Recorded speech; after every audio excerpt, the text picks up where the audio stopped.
Hello friends, welcome back to our channel GB choco treats. ఇంట్లోనే ఈజీగా custard పౌడర్ని అలాగే అదే కస్టర్డ్ పౌడర్ని యూజ్ చేస్తూ ఐస్ క్రీమ్ ఎలా ప్రిపేర్ చేయాలో ఫుల్ వీడియో అప్లోడ్ చేశాను. కింద యారో మార్క్పై క్లిక్ చేసి లాంగ్ వీడియో చూసేయండి. ముందుగా ఒక మిక్సీ జార్లో 1 కప్ షుగర్ అలాగే yellow food colour liquid are powder colour కొంచెం వేసి ఫైన్ పౌడర్ లాగా గ్రైండ్ చేసుకోవాలి. అదే మిక్సీ జార్లో సేమ్ కప్తో కార్న్ఫ్లోర్ అలాగే 1 కప్ మిల్క్ పౌడర్ వేసి కొంచెం వెనీలా ఎసెన్స్ లేదా flavour wise butter scotch mango essence వేసి ఫైన్ పౌడర్ లాగా గ్రైండ్ చేసుకోవాలి.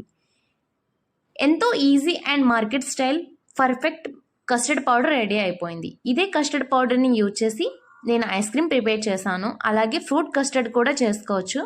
చాలా టేస్టీ అండ్ పర్ఫెక్ట్గా వస్తుంది. వీడియో నచ్చితే లైక్ చేసుకోండి. అలాగే మరి ఎలాంటి వీడియోస్ చేయాలో కామెంట్ రూపంలో సజెస్ట్ చేయండి. మన ఛానల్ని కొత్తగా ఎవరైనా చూస్తున్నట్లయితే సబ్స్క్రైబ్ చేసుకోండి. ఈ వీడియోని మీ ఫ్రెండ్స్ అండ్ ఫ్యామిలీ మెంబర్తో షేర్ చేసుకోండి. మళ్ళీ నెక్స్ట్ వీడియోలో కలుద్దాం. అంతవరకు టేక్ కేర్, బాయ్.